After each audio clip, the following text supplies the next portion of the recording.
seseorang yang bernama John Robert Wooden. Dia adalah seorang atlet, juga pelatih basket gitu ya. Mungkin Anda penyuka basket eh, yang dari Amerika begitu mengenal John Robert Wooden. Dia berkata bahwa tanpa evaluasi yang tepat, maka kegagalan itu sudah di depan mata.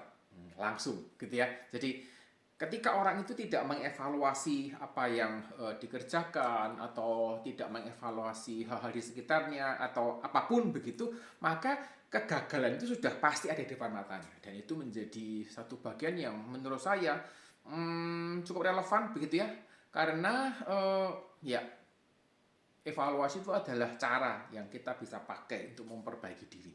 Artinya, misalnya pada waktu kita ini masak gitu, masak, terus tidak dievaluasi, artinya tidak diicipi, tidak ditanyakan ke orang lain seperti apa rasanya, kurang apa dan sebagainya, maka kita tidak pernah tahu hasil masakan itu adalah sudah oke gitu ya atau belum. Nah, jadi cara memperbaiki itu bisa kita lakukan gitu ya dengan melakukan yang namanya evaluasi. Lalu kalau Anda lihat di thumbnailnya gitu ya, nah sudah mulai nyambung. Betul. Jadi edisi kali ini saya mau bicara tentang hot topic yang akhir-akhir ini sedang ramai terkait dengan TKA, tes kemampuan akademik, yang apa ya cukup seru gitu ya, karena kalau kita membicarakan TKA ini ada banyak apa ya, kok ada banyak kontranya, tetapi saya punya sisi lain gitu ya yang saya melihat kok belum dibicarakan oleh teman-teman dari pemerintahan, juga dari berbagai pengamat pendidikan. Jadi kita bahas setelah yang satu ini.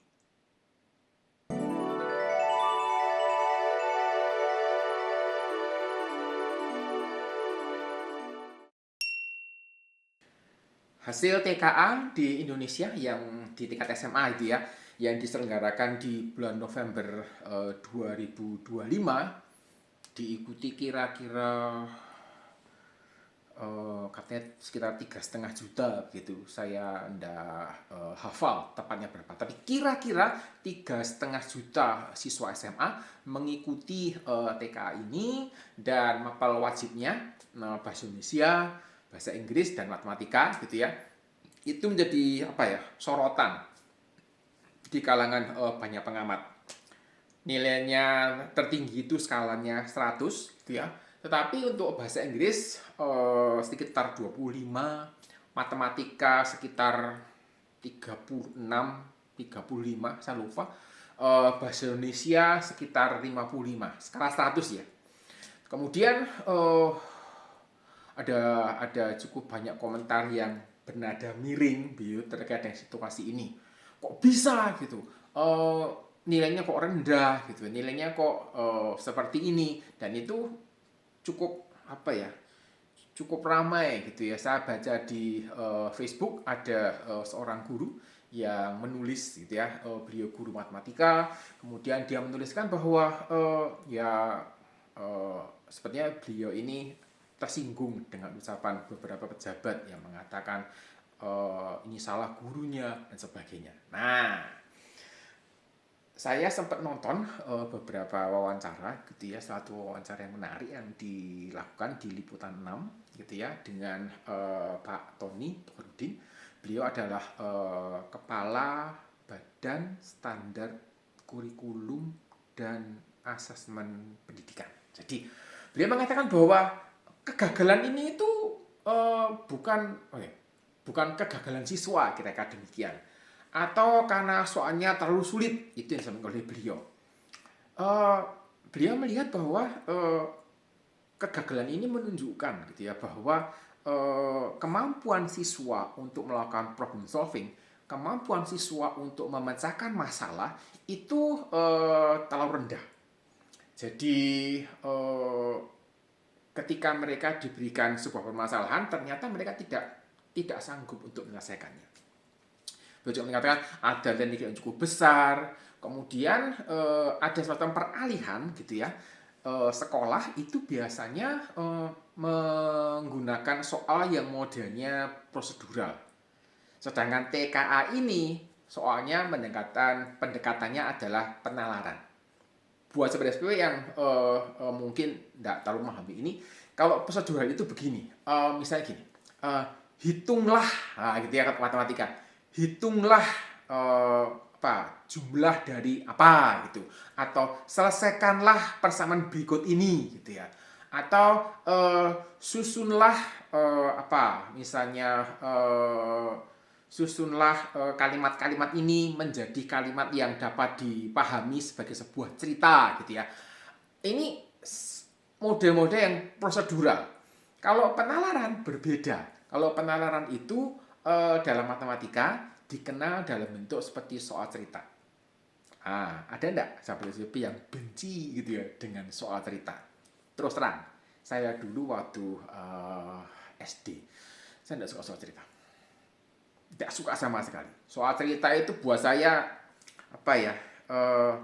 kadang membingungkan gitu ya. Bagaimana saya bisa mengidentifikasi ini dan sebagainya. Tapi lambat laun saya melihat bahwa soal cerita ini sebenarnya adalah aplikasi matematika dalam kehidupan sehari-hari gitu ya.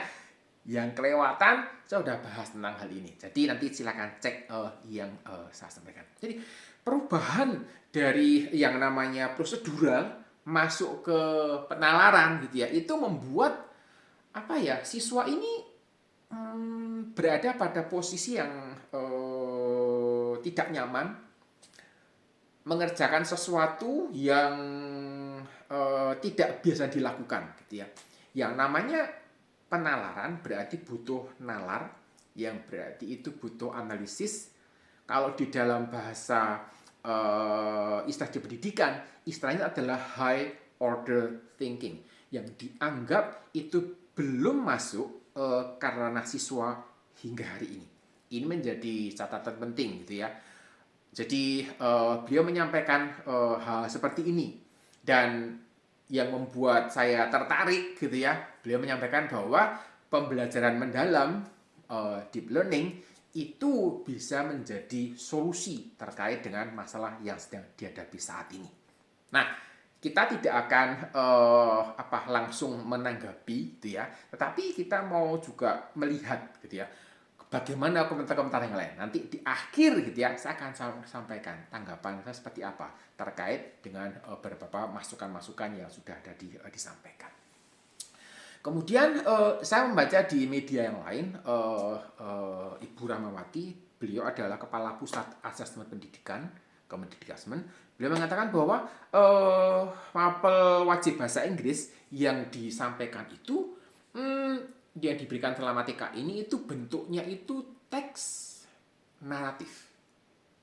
Bentuknya teks naratif deskriptif dengan jumlah paragraf itu 4-5. Jadi seperti membaca cerita begitu gitu ya, seperti membaca cerita. Jadi siswa ini dianggap mengalami kesulitan gitu ya, karena terbiasa menjawab jawaban atau sebuah pertanyaan. Jadi misalnya ada sebuah cerita gitu ya, kemudian ada pertanyaan terkait dengan cerita itu gitu. Tetapi kalau misalnya ada sebuah cerita, kemudian diminta untuk menyimpulkan gitu ya, apa sih kira-kira yang terjadi? Nah, itu kan mesti membaca semuanya, mengerti dengan baik. Kemudian juga mungkin katakanlah naratif deskriptif, mesti membayangkan sesuatu gitu ya.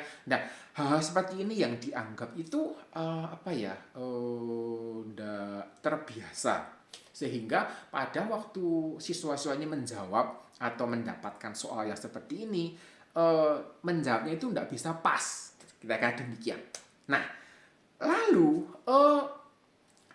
model-model mengambil kesimpulan, model-model membaca deskripsi, kemudian memikirkan dengan dalam dan sebagainya, itu sepertinya bukan merupakan sesuatu yang biasa dilakukan ketika anak-anak ini belajar di sekolah. Sehingga pada waktu diberikan yang demikian, terus ya biar semuanya gitu ya.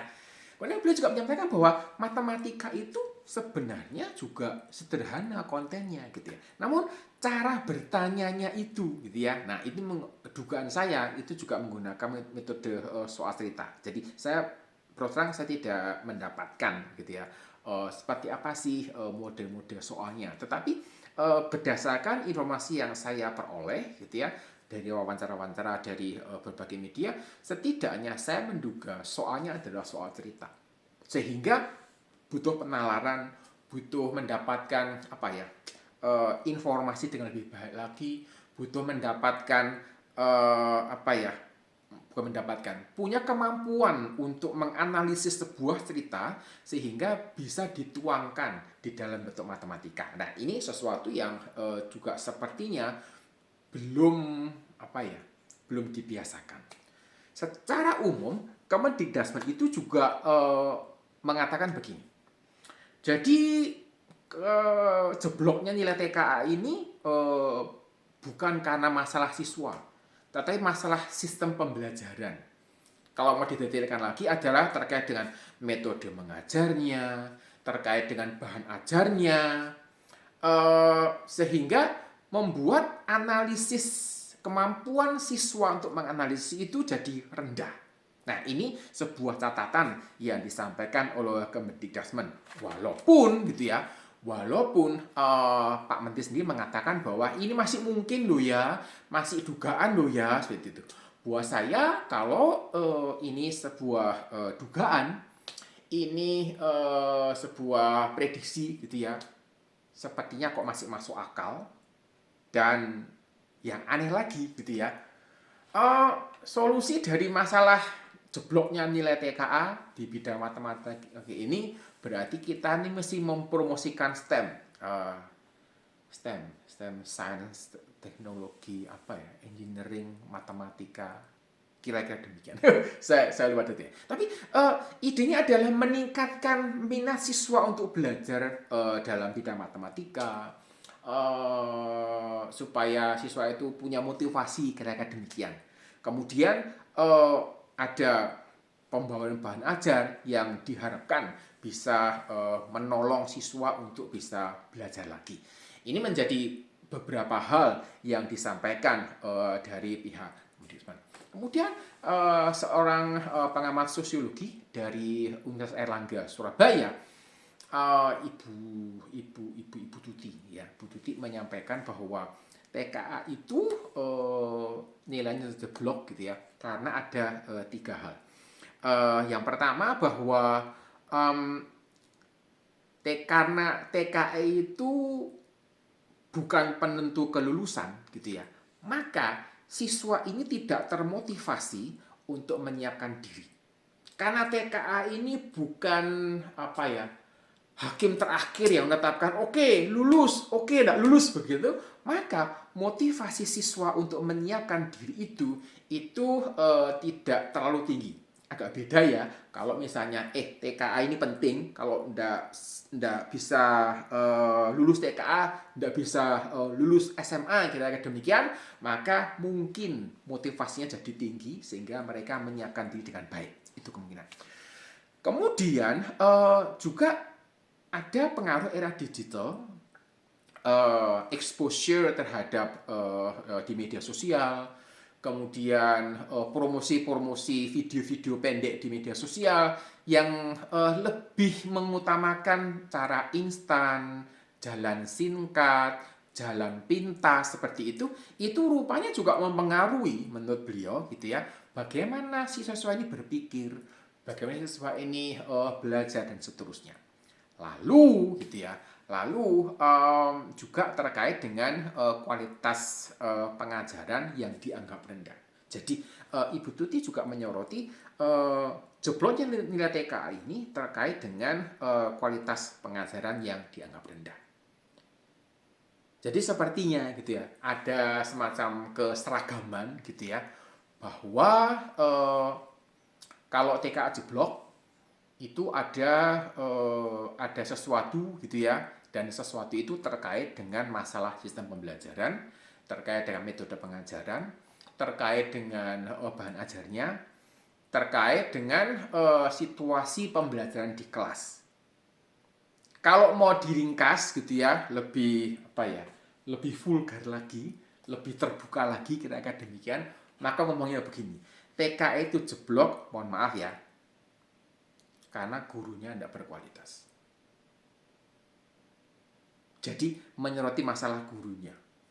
Um, Mungkin terlalu frontal gitu ya. Kalau teman-temanku tersinggung, maafkan saya. Saya hanya mengambil kesimpulan berdasarkan apa yang disampaikan oleh media tadi. Sehingga sangat masuk akal ketika seorang guru matematika menuliskan kisah perjuangannya mengajar anak-anak gitu ya. Bagaimana mereka mengajar dan sebagainya. Karena ada semacam tuduhan gitu ya yang dilemparkan gitu ya, yang mengatakan bahwa ya ini karena metode ngajarnya dan sebagainya. Tetapi kalau kita bicara tentang metode mengajar, berarti ada juga kontribusi dari sekolah, ada kontribusi dari pemerintah yang tidak memfasilitasi metode pengajaran yang mungkin lebih atraktif dan sebagainya. Nah, ini kalau kita melihat ke arah itu. Dan apa ya, sepertinya solusinya terlalu generik dari beliau. Misalnya, siswa itu perlu tahu makna belajar. Ya, saya setuju sih, tetapi menurut saya ini masih di level angan-angan begitu, karena eh, memahami makna belajar itu tidak mudah gitu ya, terutama buat anak-anak SD dan SMP misalnya. Itu bukan perkara yang mudah. Reformasi pendidikan semua orang sudah tahu, sudah banyak orang yang sudah apa ya, gemes begitu ngomong, ya kita mesti reformasi pendidikan, kita mesti melakukan perubahan gitu ya. Semua orang sudah pada tahu tentang hal itu. Kemudian perlu ada sinergi antara sekolah. Solusinya menurut saya terlalu generik gitu ya, dan bukan bukan merupakan solusi yang kita bisa kerjakan. Tapi apa ya, solusi masih ya tadi terbang tadi. Dan uh, seorang lain gitu ya dari apa ya, perhimpunan guru-guru di Indonesia salah satunya juga mengatakan bahwa uh, menarik gitu ya. Beliau mengatakan bahwa sebaiknya TKA ini itu apa ya, soalnya itu disampaikan ke publik. Jadi mungkin dugaan saya gitu ya, dugaan saya adalah setelah TKA-nya selesai gitu ya, soalnya itu dibuka ke publik supaya publik bisa mengevaluasi, bisa berkomentar dan sebagainya. Yang menarik lagi temuan dari asosiasi dan perhimpunan teman-teman guru ini, mereka menemukan bahwa ternyata soal yang dikerjakan itu tidak ada dalam kurikulum gitu. Ini juga jadi sesuatu yang debatable, karena ya saya sendiri tidak mendalami dengan detail kurikulumnya.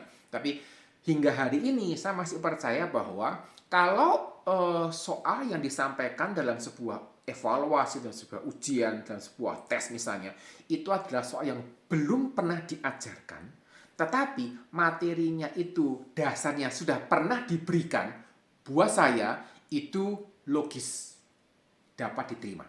Tetapi kalau soalnya itu diberikan tanpa pernah suatu belajar dasar keilmuannya, akan jadi masalah. Jadi mungkin ada di antara Anda guru atau dosen yang diprotes oleh siswa atau mahasiswanya yang mengatakan begini, Bapak atau Ibu ini ngawur, ini memberikan soal yang tidak pernah diajarkan dalam ujian gitu. Nah, silakan Anda cek gitu ya. Apakah dasar konsep yang dipakai untuk menyelesaikan soal tersebut sudah diajarkan atau belum? Kalau sudah, menurut saya posisi Anda benar. Tapi kalau belum pernah diajarkan, nah kayaknya perlu diperbaiki dulu. Seperti itu. Jadi saya tidak tahu gitu ya, apakah memang itu kalau tidak ada dalam kurikulum, ya seharusnya materinya itu belum pernah diajarkan. Kalau materi belum pernah diajarkan, akibatnya ya siswa tidak punya dasar untuk mengerjakan soalnya tadi, sehingga mereka juga pastikan kesulitan. Nah, terus bagaimana tanggapan saya gitu ya? Biasanya orang penasaran sih gitu ya. Kira-kira tanggapannya apa dari Kanhub SDP gitu ya? Saya melihat bahwa evaluasi yang dikerjakan oleh pemerintah selama ini, pemerintah itu berdiri pada posisi, mohon maaf, membela siswa, menyalahkan guru. Kira-kira demikian. Artinya, TK jeblok. Kenapa? Ya karena sistem pembelajarannya gitu. Siapa yang mengajar? Yang mengajar guru gitu. Saya kok jeblok, kenapa? Karena metode mengajarnya tidak tepat gitu. Siapa yang mengajar? Ya guru yang mengajar gitu. Jadi sekali lagi tidak heran jika ada guru yang protes dengan situasi ini. Tetapi saya belum pernah menemukan, saya juga belum mendengar evaluasi yang disampaikan bahwa eh, siswa itu mungkin tidak belajar. Saya belum mendengar itu secara terbuka gitu ya. Jadi sepertinya memang diasumsikan bahwa siswa itu belajar begitu. Padahal tadi kalau kita kembali gitu ya ke komentarnya Ibu Tuti dari psikologi kayaknya atau sosiologi saya lupa, Universitas Airlangga Surabaya, beliau menyampaikan bahwa kalau TKA ini tidak terkait dengan kelulusan, maka siswanya tidak termotivasi untuk belajar. Maka siswanya itu tidak serius menyiapkannya, begitu. Menurut saya ini menarik gitu. Menarik karena ada evaluasi dari sisi siswa. Dan ini menjadi satu bagian yang kita mesti perhatikan. Karena buat saya hasil belajar itu adalah kolaborasi antara guru yang mengajar dengan baik dan siswa yang belajar dengan bertanggung jawab. Dalam sebuah video saya menyampaikan bahwa nilai buruk siswa itu adalah mimpi buruk buat gurunya gitu. Kalau siswa itu mendapatkan nilai yang buruk, maka ujung-ujungnya guru itu disalahkan gitu. Jadi guru juga tidak mau siswa itu mendapatkan nilai buruk. Ya, guru pasti ingin supaya siswa dapat nilai yang baik. Tetapi kalau dapat nilai yang buruk, waduh, itu dunia runtuh sepertinya. Kemudian masalah motivasi dan sebagainya ini juga menjadi bagian kritis yang kita mesti perhatikan. Karena kalau kita bicara mengenai motivasi, maka sebenarnya motivasi ini sumbernya dari dalam. Ada cukup banyak orang yang hingga hari ini masih berpendapat bahwa ketika siswa tidak punya motivasi belajar, maka guru bertanggung jawab untuk memberikan motivasi. Saya setuju. Guru memang memberikan motivasi. Tetapi kemampuan memotivasi itu tidak ada pada semua guru. Mohon maaf. Tidak gampang kok memotivasi orang lain itu. Ketika semua guru dipaksa harus bisa memotivasi, jadi susah. Ya, nanti cek videonya, saya sudah buat edisi video tentang hal ini, semoga bisa bermanfaat. Kemudian siswa mungkin belajar gitu ya. Tetapi kalau cara belajarnya salah kan juga susah gitu. Nah, saya tidak yakin apakah siswa itu juga ditunjukkan cara-cara belajar yang benar, cara belajar yang bertanggung jawab. Semua orang pada tahu bahwa belajar yang baik itu adalah belajar secara teratur, kan begitu gitu ya. Kalau orang belajar secara teratur gitu ya, maka itu belajar yang bertanggung jawab. Tapi kalau besok ujian hari ini baru belajar, menurut saya tidak bertanggung jawab.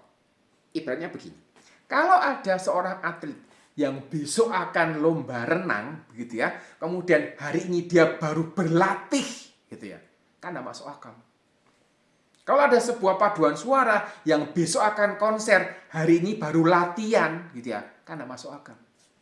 Kalau ada sebuah orkestra besok akan manggung, kemudian hari ini baru latihan, kan tidak masuk akal. Gitu.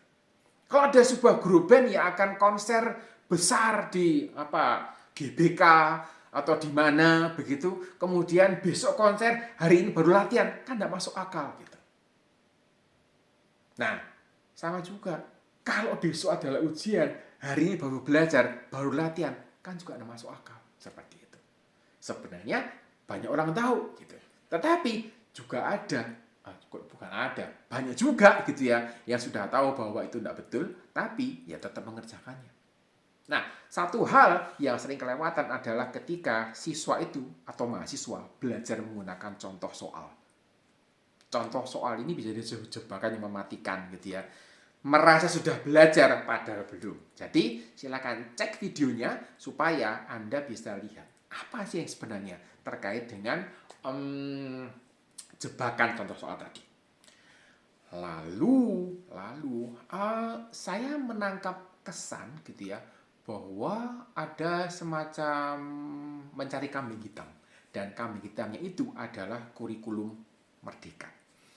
Jadi di kurikulum merdeka itu menurut saya panduannya kurang jelas, sehingga sekolah itu bisa menerjemahkan arti merdeka itu dengan menetapkan kompetensi belajarnya apa. Kemudian guru juga diberi kebebasan untuk menentukan seperti apa bahan ajarnya, seperti apa metode mengajarnya. Ya itu memang bebas sih, tetapi menetapkan bahan ajarnya agak jadi sedikit bermasalah gitu ya kalau tidak ada panduan khusus, sehingga setiap sekolah bisa punya materi yang tidak sama. Nah, ini menjadi masalah tersendiri yang kita mesti perhatikan. Lalu juga di Kunmer, siswa itu tidak terlalu ditekankan pada ujian. Nah, karena penerapan Kunmer ini banyak yang menyalahkan, ya gara-gara terbiasa dengan kurikulum merdeka itu, maka pada kena TKA sudah kolaps semua, kau semua, kira-kira demikian. Dan saya tidak tahu gitu ya, kemungkinan besar juga gitu ya, karena ada kemerdekaan gitu ya dari tiap sekolah untuk menentukan materi yang disampaikan. Sedangkan TKI-nya nasional, soalnya semua sama, maka kemungkinan ada materi-materi yang bolong sehingga tidak terakomodasi seperti itu. Beberapa orang juga sempat berpikir gitu ya, saya juga mikir, apakah TKI ini digunakan untuk menjebak, menunjukkan kegagalan Kunmer? Saya tidak tahu. Tetapi namanya dugaan kan ya boleh, kan ada masalah gitu ya. Nah, kemudian saya juga melihat bahwa solusi terkait dengan pembelajaran mendalam itu tadi Pak Tony menyampaikan bahwa pembelajaran mendalam itu bisa menjadi sebuah solusi terkait dengan jebloknya nilai TKA tadi. Dalam sebuah video terkait pembelajaran mendalam saya sudah bahas tentang hal ini gitu ya, dan sulit rasanya gitu ya untuk mendefinisikan tingkat kedalamannya seperti apa. Jadi kalau pembelajaran mendalam itu kan ada yang mau didalami gitu ya, pemasaran begitu. Sehingga kalau misalnya belajar tentang daun misalnya begitu, mau didalami lagi gitu ya. Pertanyaannya adalah sampai seberapa dalam seperti itu. Tanpa panduan yang jelas, ini masukan buat teman-teman Kemdikbud. Tanpa panduan yang jelas sampai di mana tingkat kedalamannya, maka ada ancaman juga gitu ya, materi-materi dalam kurikulum yang dipakai itu tidak akan selesai karena waktu penyampaiannya kan setahun untuk tiap kelas. Nah, kalau terlalu fokus pada beberapa topik gitu ya, waktunya habis, terus bagaimana? Nah, ini menjadi sebuah catatan penting yang kita mesti pikirkan. Jadi, kalau kurikulum merdeka itu dianggap sekarang ini oleh TKA dianggap sebagai salah satu biang keladi kegagalan TKA, karena tidak ada kesamaan materi gitu ya secara nasional, maka hati-hati pembelajaran mendalam bisa menjadi semacam deja vu untuk kurikulum merdeka. Mungkin materinya sama, tetapi tingkat kedalamannya itu berbeda. Gara-gara tidak ada definisi panduan yang jelas terkait dengan seberapa dalam guru mesti mengajar. Nah, ini sebuah catatan yang mesti diperhatikan. Lalu, jika nilai TKA gitu ya, jika nilai TK dan nilai itu jauh gitu ya, sepertinya memang model soalnya itu berbeda. Jadi secara umum memang soal yang dibuat di sekolah itu menggunakan metode prosedural. Tadi saya sampaikan, kalau matematika jelas, hitunglah apa gitu, selesaikan persamaan ini. Ya, kalau dalam fisika jelas itu sebuah benda masanya sekian, diletakkan pada bidang miring, sudutnya sekian, ya jelas semua. Kemudian hitunglah, nah itu prosedural. Tetapi kalau berpindah dari yang namanya prosedural ke penalaran, yang model soal cerita tadi, maka mesti mengidentifikasi. Jadi saya pernah gitu ya, bukan pernah. Kalau saya membuat soal ujian buat mahasiswa, saya tidak menggunakan prosedural, tetapi saya menggunakan soal cerita. Jadi saya membuat sebuah cerita terkait dengan permasalahan yang akan diujikan, kemudian saya sampaikan soalnya itu. Menariknya pada waktu soal ini itu diberikan, saya koreksi dan sebagainya. Minggu depannya atau sebelumnya itu saya ada protes dari mahasiswa. Mereka protes, Pak, soalnya susah, nggak bisa dimengerti, jawabnya begini sebagainya.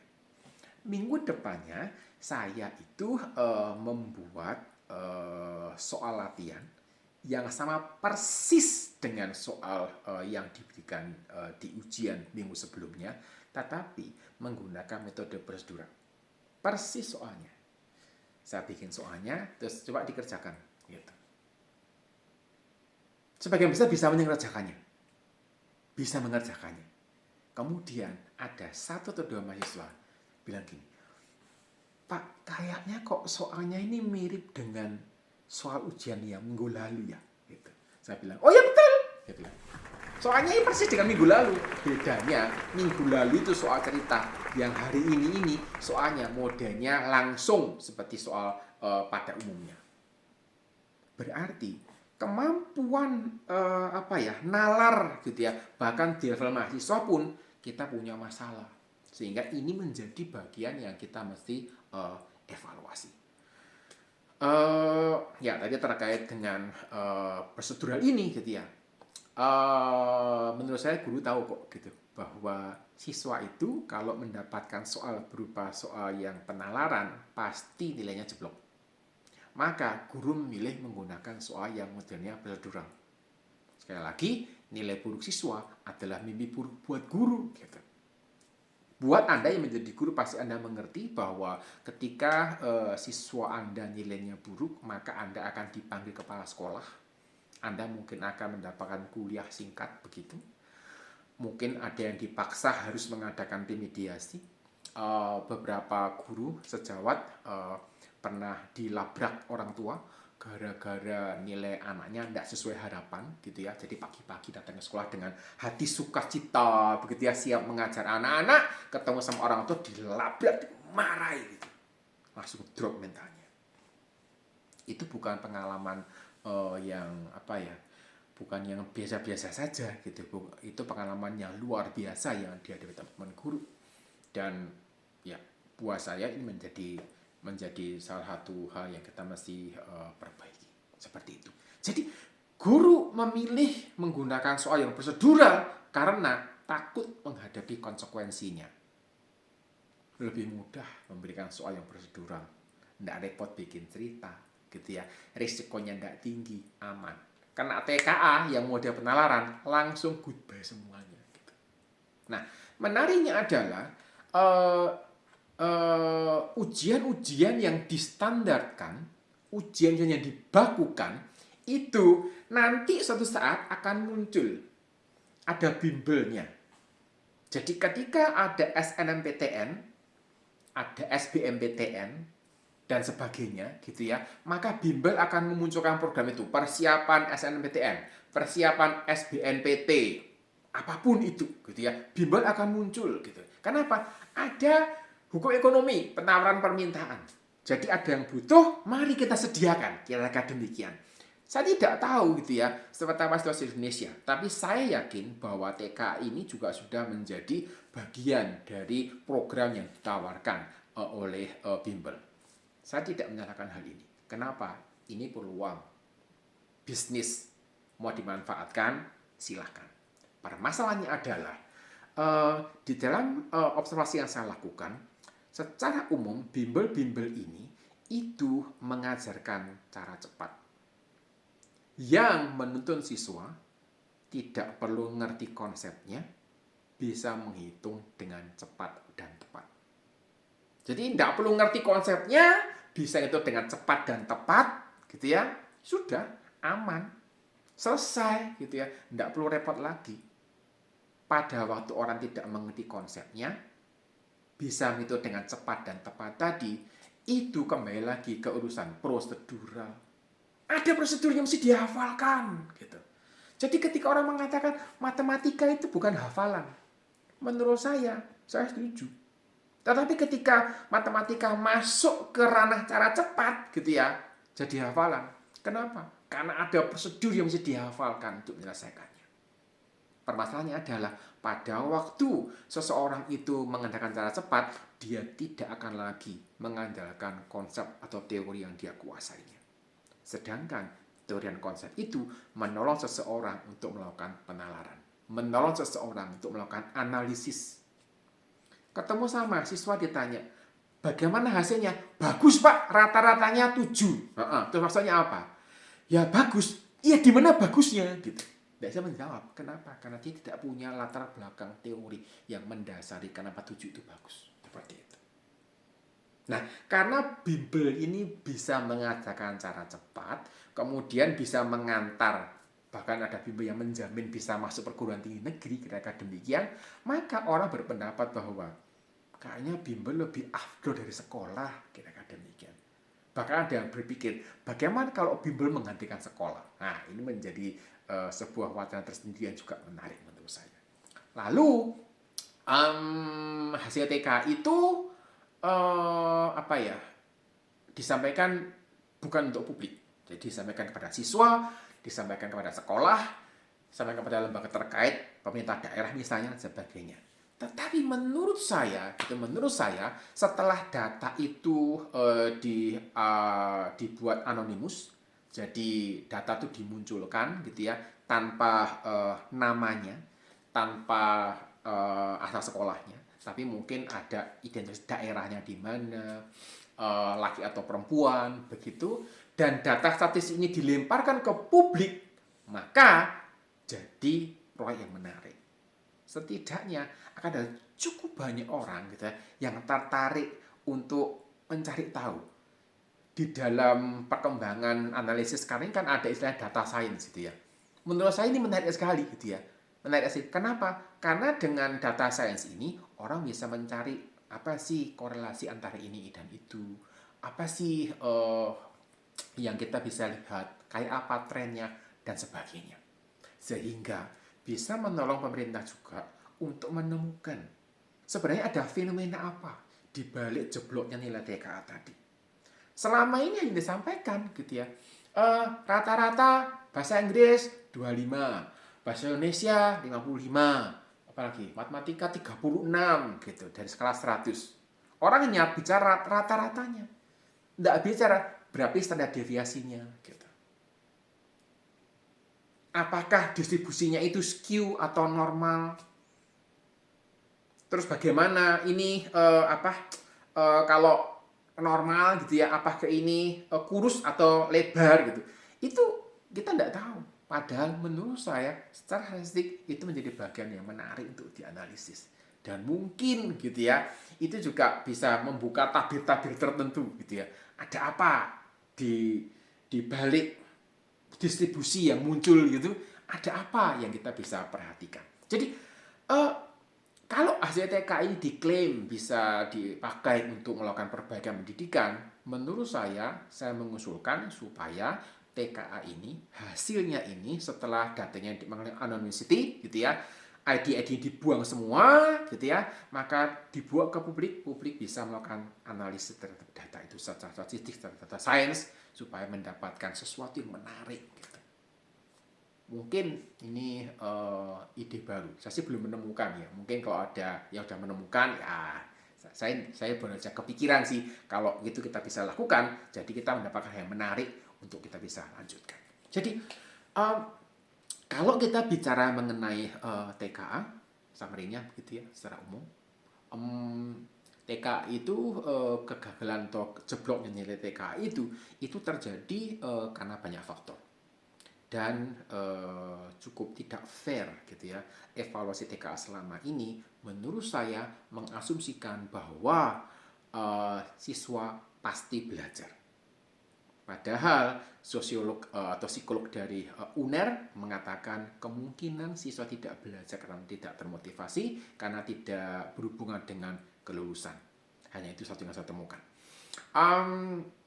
Cukup banyak tudingan diarahkan ke guru, dan ini menjadi sebuah koreksi, terutama buat mereka yang meremehkan profesi guru gitu ya. Nggak gampang loh jadi guru itu, sungguhan. Kemudian beberapa solusi yang ditawarkan terkait dengan pemrograman sistem menurut saya bukan merupakan solusi yang cesplong begitu. Penggunaan pembelajaran mendalam yang dianggap sebagai sebuah solusi yang dapat dipakai untuk mengatasi jebolnya TKA ini menurut saya juga belum tentu gitu ya, karena ya tergantung bagaimana. Yang paling krusial adalah terkait dengan bagaimana mendefinisikan tingkat kedalaman yang harus atau yang bisa dicapai oleh guru tadi. Dan yang terakhir ya data science-nya cukup menarik ketika orang bisa mengulik ada fenomena tersembunyi apa di balik jebolnya TK tadi. Jadi ketika data TK ini dibuka ke publik setelah dilakukan anonymity terkait dengan ID dan sebagainya, tidak ada ID-nya, tidak ada tanggal lahirnya, tidak ada nama sekolahnya, kira-kira seperti itu, mungkin kita akan menemukan fenomena-fenomena menarik yang belum pernah ditemukan sebelumnya. Dan saya punya harapan besar bahwa TK ini dengan kondisi sekarang ini benar-benar bisa memperbaiki pendidikan di Indonesia.